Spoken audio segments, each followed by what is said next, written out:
Ceci est un livre audio autogénéré par Google. Première partie. Éclairage réflexif, méthodologique et épistémologique de la pensée historienne. L'éclairage réflexif, méthodologique et épistémologique de la pensée historienne constitue pour nous un préalable à la réflexion sur la didactique de cette pensée. L'élaboration d'un cadre théorique qui cerne l'objet de l'histoire à travers ses trois dimensions, temps, espace et société, les cheminements de la pensée historienne, du problème à l'hypothèse et de l'hypothèse à sa vérification, et la conceptualisation, omniprésente le long de ce parcours, ont été dictés par le souci de faciliter la transition d'un discours purement épistémologique et philosophique de l'histoire à une démarche didactique ancrée dans les fondements de la discipline historique. Pour mener à terme ce travail, nous avons interrogé les écrits épistémologiques des historiens et des philosophes de l'histoire, écrits souvent difficiles à réunir, surtout pour un chercheur résidant au Maroc, et dont l'expression érudite n'en facilite ni la lecture ni la transposition didactique. C'est ce double défi que nous avons essayé de relever dans cette première partie. Rendre accessible, matériellement et intellectuellement, la pensée historienne pour les acteurs de la didactique de l'histoire au Maroc, ce qui pourrait contribuer à rationaliser l'enseignement de l'histoire, la formation initiale ou continue des instituteurs et des professeurs ainsi que la conception des programmes d'études et des manuels ou autres supports didactiques. Première section. L'objet de l'histoire à travers ses trois dimensions. L'attention particulière que l'histoire porte au processus de changement constitue l'apport propre de l'histoire. L'objet de l'histoire est en effet le changement social saisi dans une durée et un espace déterminés. Les concepts de temps, d'espace et de société sont des concepts fondamentaux dans toute étude historique.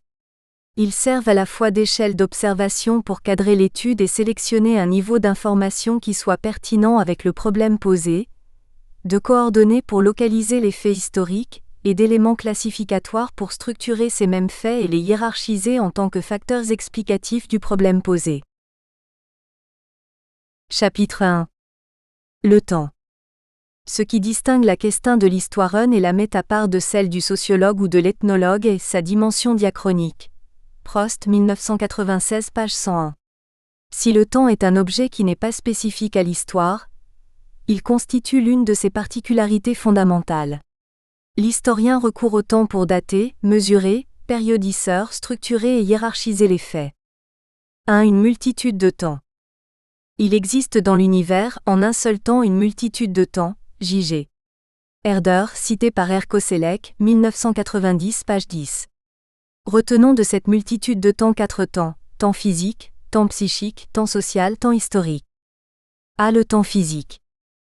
Il est mesuré sur les astres, le soleil ou la lune. Horloge et calendrier découpent ce temps en unités homogènes, années, mois, jours, heures, minutes. Ce temps est selon eux Benveniste un continu uniforme, infini, linéaire, segmentable à volonté, cité par Ricoeur, 1985, t. 3, page 195. Il est une source d'instants quelconque, dénuée de la signification du présent.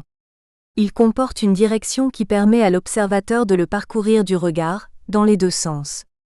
Enfin, il comporte la mensurabilité, c'est-à-dire la possibilité de dégager des unités de mesure du temps. B. Le temps psychique. C'est le temps vécu, objet d'une expérience personnelle. Ce temps-là n'est pas homogène, car les individus ont des consciences différentes et variables de l'écoulement du temps.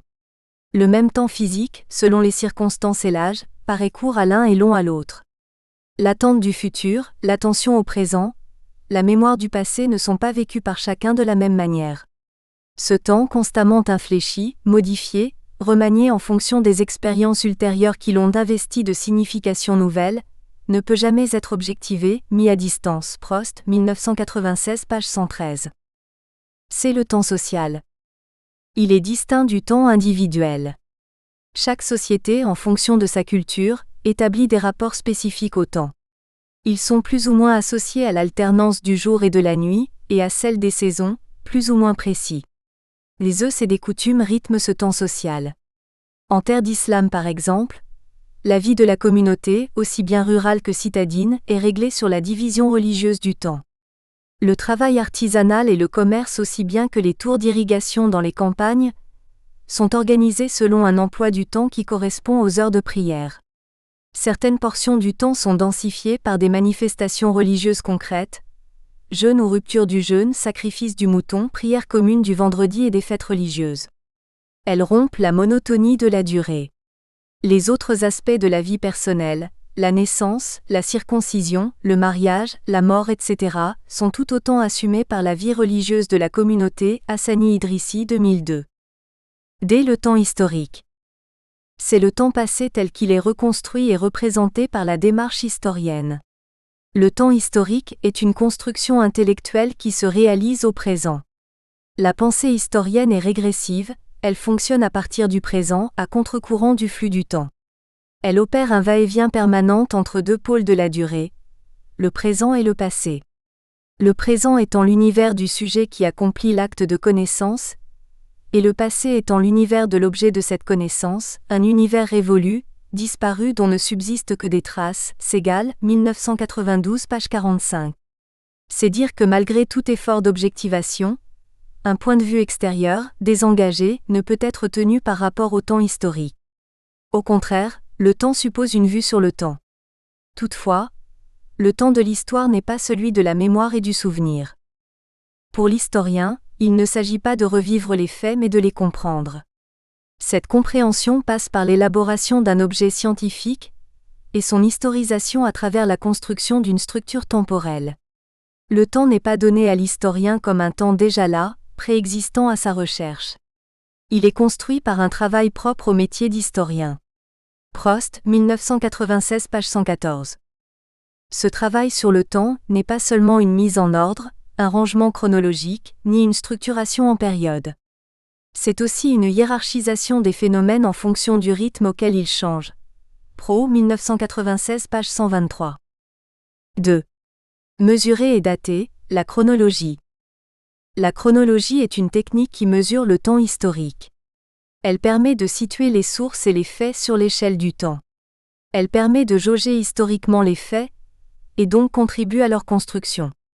En effet, les dates ou la durée de la vie d'une entité individuelle ou collective, les tournants dans un enchaînement d'événements, d'ordre économique, politique ou militaire, la rapidité et l'accélération des moyens de communication, l'augmentation ou le ralentissement d'une production, etc., ne peuvent être jaugés historiquement que lorsqu'ils sont mesurés ou datés à partir d'une division naturelle du temps. Koselleck, 1990, page 10. A. Les unités de mesure. L'unité de base pour mesurer le temps est l'année. Quand l'étude porte sur de très longues durées, on utilise aussi la décennie, le siècle et le millénaire. Par contre, dans le cas de durée très courte, il arrive que l'on doive aussi faire appel aux mois, aux jours, etc. À ces unités de base, qui indiquent une durée déterminée et précise, s'ajoutent des unités complémentaires. 1. La génération qui désigne l'intervalle moyen, 30 ans, qui sépare la naissance d'un groupe d'humains de celle de ses descendants. Le terme génération peut aussi identifier l'ensemble des individus nés à la même époque. Entre le siècle et la décennie, la génération se présente pour l'historien tantôt comme unité de mesure, tantôt comme élément de périodisation. 2. La période, l'époque ou l'ère désigne des durées variables et indéterminées que le contexte seul permet d'évaluer approximativement. Ce ne sont donc pas à proprement parler des unités de mesure. L'historien les utilise souvent pour découper le temps en les associant à des personnages ou à des faits historiques importants. B. Le point de repère chronologique. Mais Christophe Pomian nous le rappelle, la création des unités de mesure du temps ne suffit pas pour établir une chronologie. Deux événements arrivés le même jour du même mois mais au cours d'années différentes sont indiscernables si les années elles-mêmes ne se distinguent pas l'une l'autre. 1984, page 2.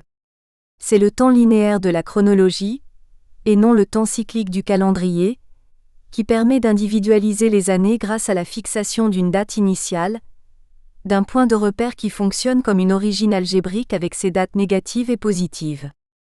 Ce point de repère varie d'une chronologie à l'autre, car la société qui crée une chronologie la fixe en fonction d'un événement qu'elle juge capital, naissance du Christ ou départ du prophète pour Médine, ou d'un autre événement censé donner aux choses un cours nouveau. Grâce à ce point de repère, tous les événements acquièrent une position dans le temps, définie par leur distance au moment axial, distance mesurée en années, mois, jours. Les événements de notre propre vie reçoivent une situation par rapport aux événements datés. Ils nous disent au sens propre où nous sommes dans la vastitude de l'histoire, quelle place est la nôtre parmi la succession infinie des hommes qui ont vécu et des choses qui sont arrivées. Benveniste, cité par Ricoeur, 1985, t. 3, page 197. C. Usage de la chronologie. La chronologie, en tant que technique, répond d'abord au problème de la datation. Elle rapporte les nombreux calendriers et mesures temporelles employés au cours de l'histoire à un temps commun, celui de notre système planétaire calculé suivant les lois de la physique et de l'astronomie. Koselleck, 1990, page 7. Mais cette technique ne dispense pas l'historien de soumettre les documents à la critique, pour fixer avec la plus grande précision les dates des événements. La tâche de l'historien est de critiquer les éléments qui les composent, d'en vérifier la concordance, d'identifier le compute d'après lequel chacun est déterminé, si besoin est de les compléter ou d'y suppléer, soit à l'aide du contenu même du texte étudié, soit à l'aide d'autres documents. Cordoliani, 1961, page 50. Cependant, des dates correctes ne sont que des conditions préalables à la configuration du temps historique. La chronologie, en tant que principe de rangement, permet de placer les événements dans l'ordre du temps en position d'antériorité, de postériorité ou de concomitance. Ceci n'est pas toujours aisé car souvent, les événements se chevauchent et s'imbriquent. Dans ces cas, conseille Antoine Prost, l'ordre chronologique doit être assoupli, nuancé, interprété, Prost, 1996, page 114. Enfin, l'ordre chronologique, qui ne constitue dans la construction du temps historique qu'un premier dégrossissage, peut contribuer à l'élaboration d'un raisonnement en suggérant des enchaînements de faits, en signalant des corrélations, en révélant des synchronismes entre des lieux distants et jusque-là pensés séparément, ou des décalages à l'intérieur des réalités jusque-là pensées de façon homogène, et provoquant ainsi de nouvelles articulations et de nouvelles façons d'écrire L'. Histoire à diverses échelles, Monio, 1993, page 55. 3. DCOUPER, PERIODISER. Tout travail historique nécessite un découpage de la matière traitée pour une meilleure approche de la problématique envisagée et une meilleure intelligibilité de l'objet étudié. Kieft, 1969, page 41. La périodisation est une pratique historiographique bien enracinée. Son produit, la période, comporte bien des avatars. Par contre, en tant que processus intellectuel, la périodisation recèle bien des avantages. À une pratique bien enracinée. Malgré certaines critiques, la périodisation reste enracinée dans la pratique historiographique et ce, à 3 niveaux, social, méthodologique et épistémologique. 1. Au niveau social, les périodes sont institutionnalisées par les structures universitaires. Les chaires, les diplômes et les crédits affectés à des périodes les renforcent. Prost, 1996, page 117. La défense corporative et la sauvegarde du terrain de chasse favorisent l'ambivalence de chaque période, d'être la loi d'un groupe et la loi d'une recherche scientifique. Cette fonction institutionnelle est confortée par la fonction éducative soucieuse d'élaborer une mémoire collective, avec des points de repère stables en recourant à des catégories chronologiques consacrées. 2. Au niveau méthodologique, chaque période pousse l'historien à la spécialité pour être dans le vrai, car elle nécessite la maîtrise d'un code particulier. Cette spécialisation est favorisée par le découpage périodique auquel obéissent souvent les sources, les types de documents et les lieux de conservation. Ibidem, page 117. 3. Au niveau épistémologique, la spécificité de chaque fragment du temps nécessite l'opération de périodisation. Mais l'historien ne reconstruit pas la totalité du temps à chaque recherche. Il reçoit des autres historiens un temps déjà travaillé, découpé, périodisé, Ibid, page 116. B. Les avatars de la période. D'un point de vue didactique autant qu'épistémologique, il y a lieu de distinguer entre la périodisation comme acte de production et la période comme produit de cet acte, entre les périodes préconstruites qui sont souvent un obstacle au développement de l'intelligence historienne et l'art de construire la périodisation qui est une façon d'apprendre à gérer la durée sociale. Segal, 1991, page 109. À peine est-elle énoncée et acceptée que la périodisation passe dans la synthèse et se cristallise dans l'univers pédagogique. Les cours, les manuels, les programmes. Monio, 1990, page 56. De pensée vive, elle se mue en pensée morte. La démarche interprétative et la dynamique du processus intellectuel s'effacent derrière la clarté de l'exposition du projet fini. La création devient concrétion. Remarque Olivier Dumoulin, 1991, page 148. Durcissement et pétrification, soutient Antoine Prost, qui ajoute qu'une fois construites, les périodes prennent l'allure d'un cadre arbitraire et contraignant, d'un carcan qui déforme la réalité. Prost, 1996, page 116. Elles se mettent à fonctionner de façon autonome, imposant les contraintes de leur institutionnalisation. C'est le cas de la bande des quatre, selon l'expression de Henri Monio, Antiquité, Moyen Âge, temps moderne, époque contemporaine, et d'autres périodisations moins classiques mais qui néanmoins amènent les usagers à les fréquenter et à les reconduire sans s'interroger sur leur découpage. Monio, 1990, page 56. La période préstructurée a tendance à fonctionner comme un monde clos, qui interdit d'en saisir l'originalité et surtout de saisir l'individualité des faits à l'étude. Pour comprendre la religion romaine ou l'impérialisme romain, préconise Paul Venn, il faut sortir de la période romaine et s'interroger sur le phénomène religieux ou le phénomène impérialiste dans son ensemble en parcourant le temps historique en tous sens, vers l'amont comme vers l'aval. Les faits historiques, ajoute-t-il, ne s'organisent pas par période et par peuple mais par notion. Ils n'ont pas à être replacés en leur temps mais sous leur concept. Venn, 1976, page 49. Autre reproche à la période préconstruite, c'est qu'elle crée une unité factice entre des éléments hétérogènes.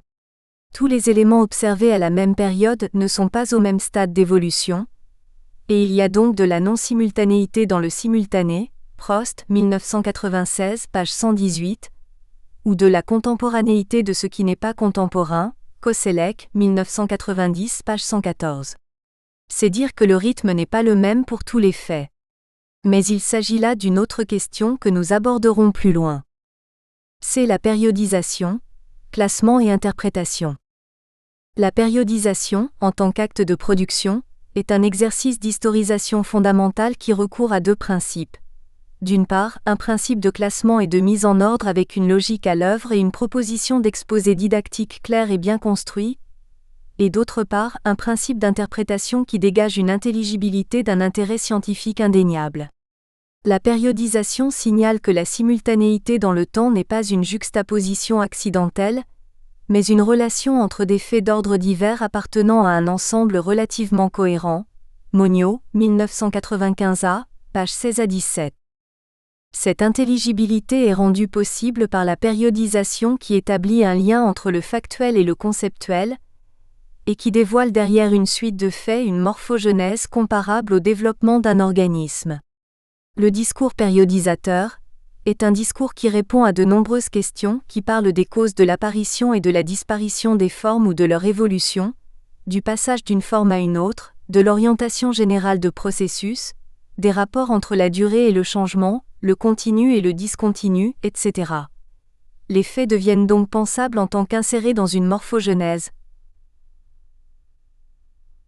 Pomian, 1984, page 161 à 162. L'historien aux prises avec le paradoxe d'être le spécialiste des phénomènes temporels, c'est-à-dire du changement mais dont l'étude requiert pour être réalisée des hypothèses d'intemporalité partielle. Grenier, 1995, page 239, trouve une solution dans la périodisation. Celle-ci lui permet de jouer sur les deux tableaux, la comparaison diachronique et l'analyse synchronique, le récit et le tableau, la courbe et la coupe. C'est que la suite des périodes fait sens, et le portrait signalétique de chaque période a du sens. Moyen Âge signifie à la fois de venir après l'Antiquité et avant la Renaissance, et d'avoir son signalement médiéval. Monio, 1990, page 57 à 58. La périodisation permet d'articuler des régularités sectorielles et des évolutions globales, à travers une double configuration, narrative et structurelle. De ce fait, Elle permet de penser à la fois la continuité et la rupture, continuité à l'intérieur des périodes, rupture entre elles. Périodiceur, c'est dater le changement et en donner une première définition, Prost, 1996 page 115. Périodiceur, c'est aussi démontrer la pertinence des articulations, des tournants. C'est souligner le changement qui distingue deux périodes et dire en quoi elles diffèrent, et en quoi elles se ressemblent. Périodisation. Que fait l'historien qui élabore une conception d'une période de l'histoire? Il part d'un phénomène spécifique qui se produit à un certain moment, à un certain endroit, et le considérant comme caractéristique d'une époque, il qualifie toute une période au moyen de ce caractère. L'époque hellénistique n'est pas seulement celle où vivent des barbares hellénisés. C'est une époque spécifique de l'histoire où la synthèse entre la civilisation grecque et les civilisations barbares se manifeste de mille autres façons qui lui donnent son individualité propre. La Renaissance, ce ne sera plus seulement la renaissance des lettres, c'est la naissance d'un homme nouveau, d'une nouvelle vision du monde, d'une nouvelle façon d'être au monde, où la renaissance des lettres antiques n'apparaît que comme un phénomène de portée limitée dans une transformation totale de la société. De même, l'historien qui parle de siècle des Lumières part d'un certain phénomène culturel qui apparaît chez des penseurs français ou anglais de la deuxième moitié du XVIIIe siècle et en fait le trait essentiel du siècle qu'il qualifie de cette façon. Une fois cette période constituée, on élabore une espèce d'essence qui permet de qualifier les réalités auxquelles on l'attribue. On décrira l'art hellénistique, la ferveur religieuse médiévale, l'homme de la Renaissance, la cité antique, et l'on unifiera de cette façon un grand nombre de phénomènes divers. Tout ce qui à une époque paraîtra relevé d'une autre sera envisagé comme une exception. Il y aura au Moyen Âge des précurseurs qui annoncent la Renaissance et à l'époque de la Renaissance, des attardés à l'esprit médiéval. Mais ils ne modifient guère l'image de l'époque dans son ensemble. Chaim Perelman, 1969, page 143. 4. Structuré et HIERARCHISER. Le passage d'une histoire traditionnelle, axée sur la narration, le politique, l'individuel et l'événementiel, à une nouvelle histoire qui vise l'explicatif, le global, la masse et le structurel, s'est accompagné d'un nouvel ordre temporel dans l'écriture de l'histoire et d'un enrichissement de la conceptualisation du temps historique. L'apport de Fernand Braudel en matière de structuration et de hiérarchisation des faits historiques selon leur rythme et leur durée est à souligner ici. À nouvelle histoire et nouvel ordre temporel. Le renouvellement des problèmes, des approches et des objets de l'histoire a conduit à un déplacement de l'axe principal de l'investigation historique du politique vers le fait social total et au rejet des idoles, politiques, chronologiques et individuelles, de l'histoire traditionnelle. Une nouvelle histoire s'est affirmée, celle des espaces de civilisation et de longue durée, celle de la vie des masses anonymes et des dynamiques économiques, sociales et culturelles. C'est dans ce contexte que la conceptualisation du temps historique a été enrichie par l'apport de Fernand Braudel. Celui-ci, sans renoncer à la périodisation, a formulé sa vision du temps historique en usant de deux instruments d'analyse, les rythmes de la durée et les niveaux de la durée. Aussi a-t-il décomposé l'histoire en plans étagés distinguant dans le temps de l'histoire, un temps individuel ou événementiel, un temps social ou conjoncturel et un temps géographique ou structurel, Braudel, 1976, volume 1, page 16 à 17. Ainsi, il considère l'histoire comme un phénomène tridimensionnel en fonction de trois niveaux. André Segal a montré qu'une didactique de la durée peut rendre pédagogiquement opératoires les concepts braudeliens d'événement, de conjoncture et de structure, Segal, 1984. B. Les rythmes et l'échelonnement de la durée. 1. Le temps individuel ou événementiel est un temps bref, celui de l'histoire à oscillation brève, rapide, nerveuse. C'est le temps de l'événementiel, de l'action, de la vie quotidienne dont les contemporains peuvent avoir une conscience immédiate. Ce temps est celui des faits politiques, militaires, diplomatiques, etc., des faits à la dimension de l'individu, chef d'État, chef de guerre, ministre, diplomate. Ce niveau, déprécié par Braudel à cause de son caractère superficiel, est celui qui donne peu d'intelligibilité à l'explication du changement social. Cependant, il n'est pas à récuser a priori, Segal, 1984, page 100. Arrimé à la conjoncture ou à la structure, il peut s'avérer révélateur de réalités autrement inaccessibles. Des historiens comme Leroy-Ladurie avec le Carnaval de Romans, ou Gilles Le Goff avec Saint-Louis l'ont remarquablement démontré. Ce temps bref, c'est aussi le temps qui focalise le plus l'attention de nos élèves, ce qui n'est pas sans intérêt en éducation historique. 2. Le temps social ou conjoncturel est un temps intermédiaire qui se situe, par la durée, entre l'événement et la structure. C'est le temps d'une histoire lentement rythmée, organisant le passé par de larges tranches d'années, de quelques-unes au demi-siècle ou à la génération. C'est le temps du conjoncturel qui se modifie et se succède selon un rythme, qui, pour n'être pas sensible dans l'instant même, est cependant perceptible au contemporain, Segal 1984 page 98. Cette durée, c'est l'économiste qui l'enseigne à l'historien. Le concept s'applique initialement aux fluctuations de l'économie. C'est par analogie et par convergence, relève André Segal, qu'il s'étend aux variations des rapports de pouvoir et des climats sociaux, culturels, mentaux. C'est à ce deuxième niveau, ajoute-t-il, que l'explication du changement échappe mieux au contingent et réunit des facteurs qui semblent plus déterminants. Elle est plus satisfaisante pour l'esprit que celle de l'événementiel, mais elle n'est vraiment intelligible que mise en relation avec les phénomènes structurels. Segal, 1984 page 101. 3. Le temps géographique ou structurel est le temps de la longue durée, à l'échelle du siècle ou du millénaire, celui d'une histoire quasi immobile dont les mouvements et les changements sont tellement lents qu'ils semblent relever davantage de la nature immuable des choses que de l'horizon des hommes. Segal, 1984 page 99. La longue durée est celle des faits géographiques, écologiques, techniques, économiques, sociaux, politiques, culturels qui pendant une très longue période restent constants ou n'évoluent que d'une manière presque imperceptible. Pomian 1984 page 88. C'est la durée des comportements collectifs les plus enracinés, rituels, valeurs et croyances politiques ou religieuses, des modes de production, etc. Ces rythmes échappent à l'observation des contemporains, mais l'investigation historique les révèle lorsqu'elle se montre attentive à la dynamique des structures. Celles-ci gardent une coloration temporelle du fait qu'elles sont sans cesse investies du dedans par l'événement, ce qui, souligne Paul Ricoeur, va se traduire de deux façons. D'une part, toutes les structures ne changent pas au même rythme. D'autre part, à la différence du sociologue, l'historien est attentif à leur point de rupture, leur brusque ou lente détérioration, bref, à la perspective de leur extinction.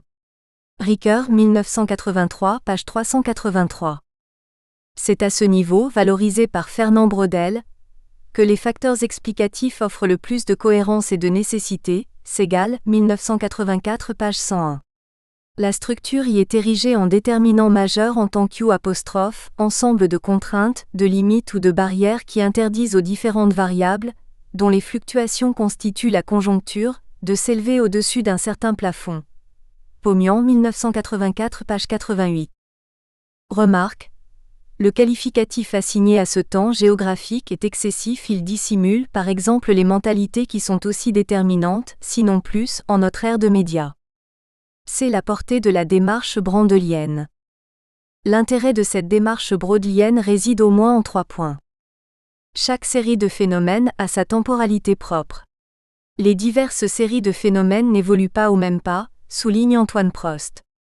Chacune a son allure propre, son rythme spécifique qui la caractérise. Prost 1996 page 122. D'autre part, relève Jean-Claude Parient, aucun processus concret ne se situe sur un seul niveau, chaque processus a une affinité plus ou moins nette avec l'un ou avec l'autre. L'historien se doit de repérer cette affinité et les connexions possibles entre les différents niveaux de façon à reconstituer l'unité du phénomène étudié. Parient, 1973, page 249. L'intelligibilité se perd avec la vitesse. Elle se perd du rythme le plus lent au rythme le plus rapide, et du plus profond au plus superficiel des niveaux. Cette configuration du temps permet de rapporter les événements et les discours à ce qui les fonde et les explique. Or, ce qui fonde les événements, c'est toujours du non-événement. Ce qui explique les mots, c'est ce qui n'est plus des mots, souligne l'auteur d'un bel essai de poétique du savoir historique, Rancière, 1992, page 68, 163, 164. Conclusion. Comment briser l'idée du temps unique en portant l'accent sur les durées, c'est là, selon Jacques Le Goff, 1988, une tâche de la nouvelle histoire. C'est aussi une des tâches de la didactique de l'histoire, à laquelle André Segal, par exemple, nous invite, 1984-1991. L'apport de Micheline Johnson sur ce sujet est précieux, mais il remonte à 1979, et les paradigmes de l'histoire savante et de la psychologie de l'apprentissage ont changé depuis. Il est à espérer que les travaux en cours, menés à la Faculté des sciences de l'éducation de Rabat, sur la didactique du temps historique, Bachir Tamer, et sur la didactique de la périodisation historique, Mohamed Saad,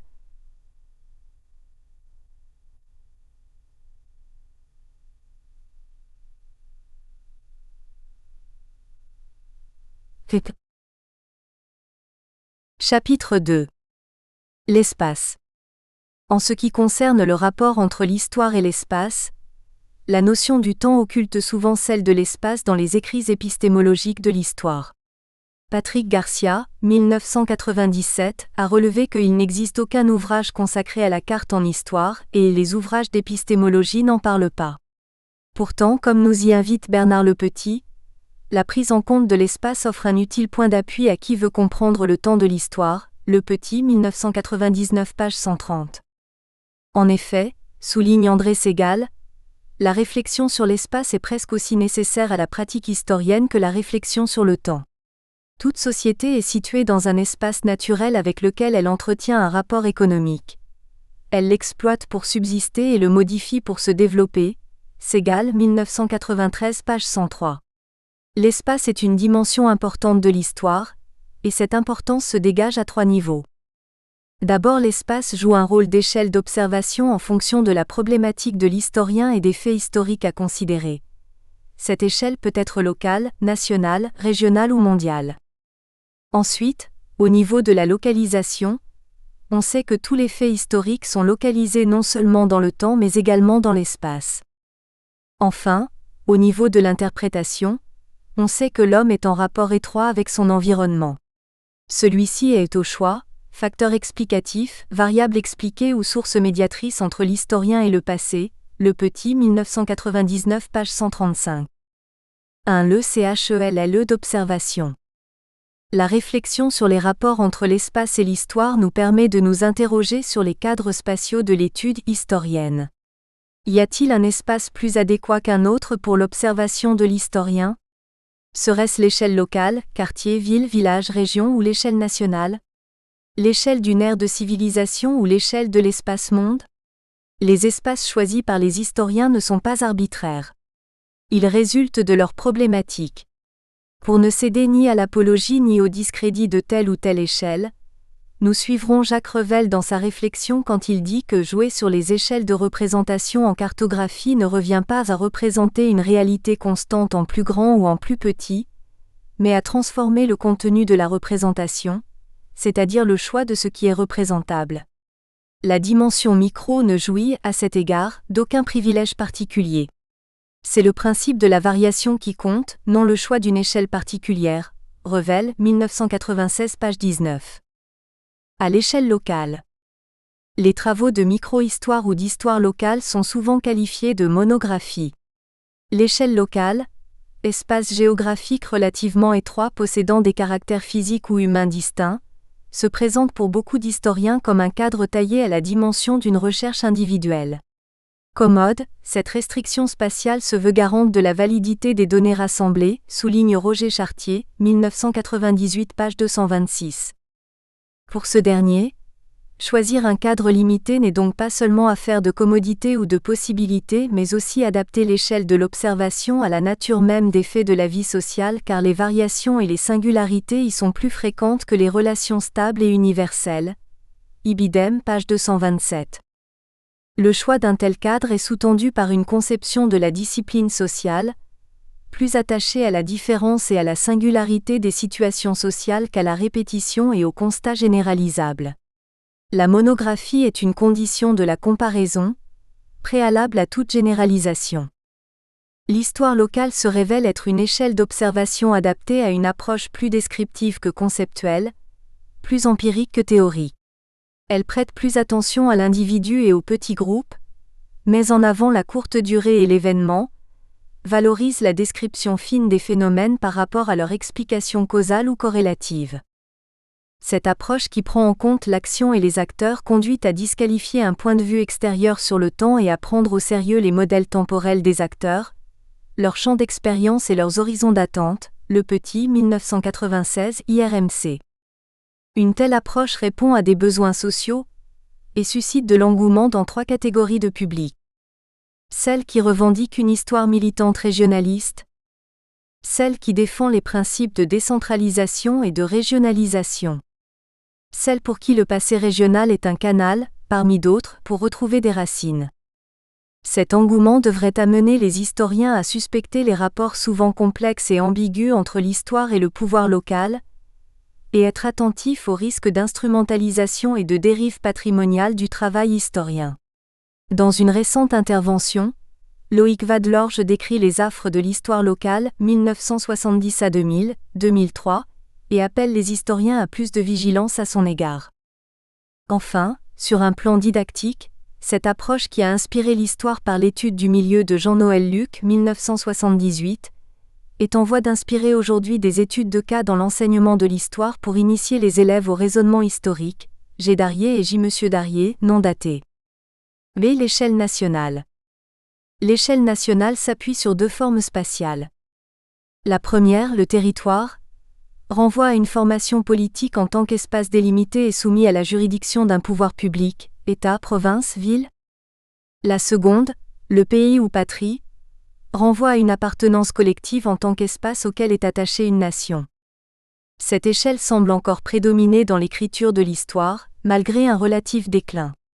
En effet, Geoffrey Baraclao estime, suite à des recherches faites entre 1967 et 1972, que 90% des ouvrages d'histoire prennent la nation comme cadre de référence, 1980 page 241. Certes, depuis cette date, sous l'effet des progrès de la science historique, grâce notamment à l'adoption des méthodes de l'anthropologie et de la sociologie, et surtout sous l'effet du recul relatif de l'idéologie nationaliste, rongée d'en bas par la résurgence des régionalismes et d'en haut par les rapprochements internationaux, beaucoup d'historiographies nationales paraissent factices, selon Assegal, 1993, PIA 23. L'adoption d'une telle échelle pose problème. Elle apparaît aux yeux de certains historiens inappropriée en dehors des événements politiques, téléologiques, car ayant tendance à présenter le passé comme un processus dont les éléments les plus déterminants sont précisément ceux que le présent reprend le plus aisément à son compte. Anachronique, car pour maintes périodes de l'histoire, l'État-nation n'est pas l'unité qui convient. En effet, s'interroge André Segal, si la plupart des nations modernes sont jeunes, âgées tout au plus d'1 ou 2 siècles, comment peut-on, sans tomber dans la mythologie, faire une histoire de longue durée ? L'auteur suggère lui-même la réponse.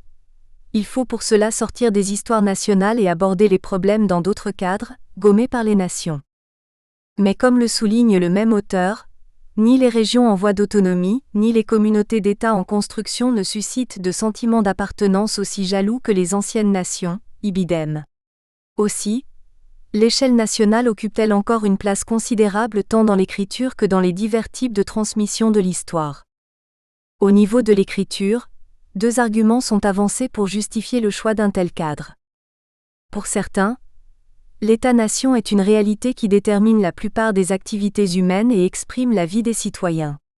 De là leur rejet de la thèse selon laquelle la meilleure manière d'écrire l'histoire du monde est d'ignorer les frontières, en arguant que le caractère national, le développement national et la puissance nationale sont des éléments fondamentaux de l'histoire.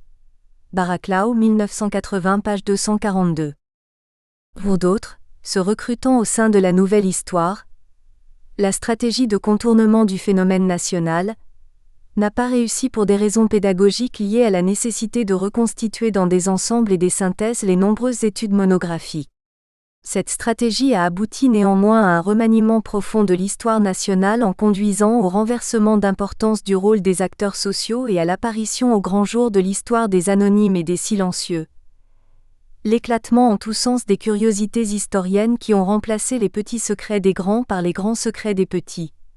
La manière de naître, d'aimer, de mourir, de manger, de se vêtir, d'élever les enfants, de vivre au jour le jour. Nora, 1986, page 487 à 488. Soulignons enfin, au niveau de l'enseignement, que plusieurs études, dont la nôtre en ce qui concerne le Maroc, ont montré l'importance de l'échelle nationale dans les programmes et les manuels d'histoire ainsi que la fonction idéologique identitaire de cohésion et d'intégration assignée à l'espace national. Hassani Idrissi, 1983, pages 142 à 146. Aux deux niveaux donc, l'espace national reste puissamment ouvert au service de l'historien comme au service du didacticien. Il est, selon H. Monod, le lieu de vie politique et culturelle partagée la plus intense, celui donc où se joue la plus dense connivence, même conflictuelle. C'est aussi l'espace du plus gros bassin mémoriel. Monod 2001, page 272. L'histoire politique et nationale. Définir son cadre d'étude du passé, c'est établir la période, la région et les personnages pertinents à la compréhension d'un problème. Pas de problème, pas d'histoire. L'histoire nationale, c'est donc celle qui pose implicitement, souvent inconsciemment, que l'évolution des groupes nationaux est centrale pour la compréhension du passé, que la constitution de l'État-nation est décisive.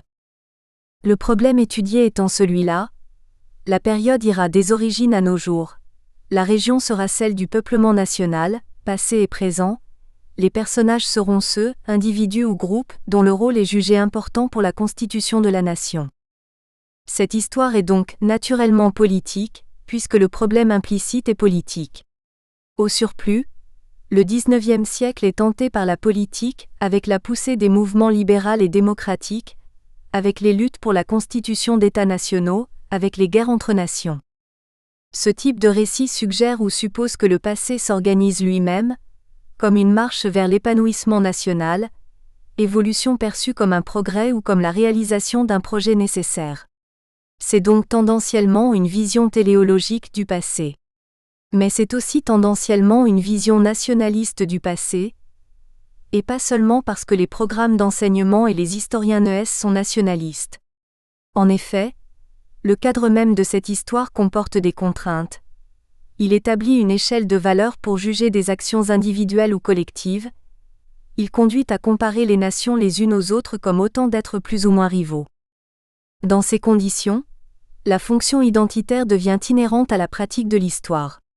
La définition de soi, comme individu et comme membre d'une collectivité, se fait dans le moule de la nation, plutôt que de l'appartenance religieuse ou sociale ou sexuelle. L'adoption de cadres nationaux fait problème, au surplus, pour l'étude de phénomènes qui se déroulent à d'autres échelles, économie, démographie, art, ou qui sont intervenus à des époques anciennes, antérieures par exemple à l'existence attestée des sentiments nationaux. Jacques Dagnaud, non daté. C'est l'échelle d'une ère de civilisation. Il existe des phénomènes sociaux qui ne sont pas strictement attachés à un organisme social déterminé. Ils s'étendent sur des aires qui dépassent l'échelle d'une localité ou celle d'un territoire national, et ils se développent sur des périodes de temps qui dépassent l'histoire d'une seule société. Ils vivent d'une vie supranationale.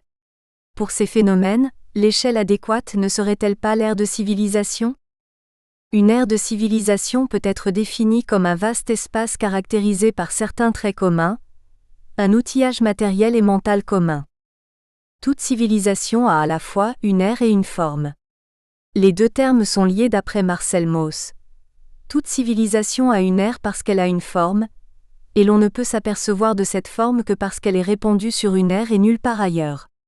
La définition de l'ère d'une civilisation se fait donc par sa forme et inversement, la définition d'une forme se fait par son ère d'extension. Mauss 1929 page 12. La forme, c'est tout ce qui donne un aspect spécial, à nul autre pareil aux sociétés qui forment cette civilisation, ajoute M. Mauss. C'est ce qui singularise une civilisation par rapport à une autre. Cette singularité est à investir dans l'espace, la société, l'économie et la mentalité collective, non pas à travers l'événementiel ou même le conjoncturel, mais à travers le structurel. Une civilisation, ce n'est donc ni une économie donnée, ni une société donnée, mais ce qui, à travers des séries d'économies, des séries de sociétés, persiste à vivre en ne se laissant qu'à peine et peu à peu infléchir. Brodel, 1993, page 67. L'ère d'une civilisation, c'est son espace. Pour Braudel, les civilisations sont d'abord des espaces. Elles peuvent toujours se localiser sur une carte. Une part essentielle de leur réalité dépend des contraintes ou des avantages de leur logement géographique. Braudel, 1993, page 40. Ces espaces ont un noyau et une périphérie aux contours imprécis, soit un cadre spatial beaucoup moins précis que celui de territoire national. Selon M. Mauss, l'ère d'une civilisation est une étendue géographique de répartition, des phénomènes considérés comme caractéristiques de cette civilisation.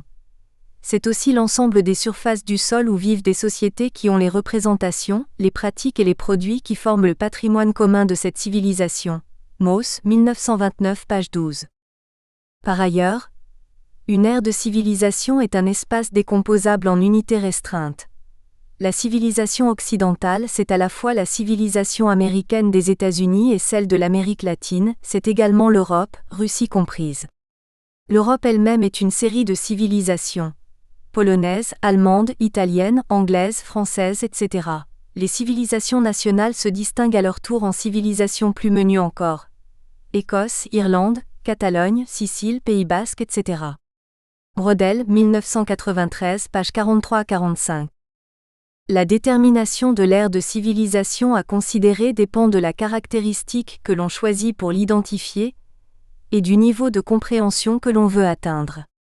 Le caractère déterminant peut être par exemple le mode de vie d'un peuple, civilisation romaine, musulmane, ou un type de société, civilisation médiévale ou féodale. Nous espérons que vous avez apprécié cet aperçu. Pour continuer à écouter ce livre audio sur Google Play Livres, utilisez le lien dans la description de la vidéo.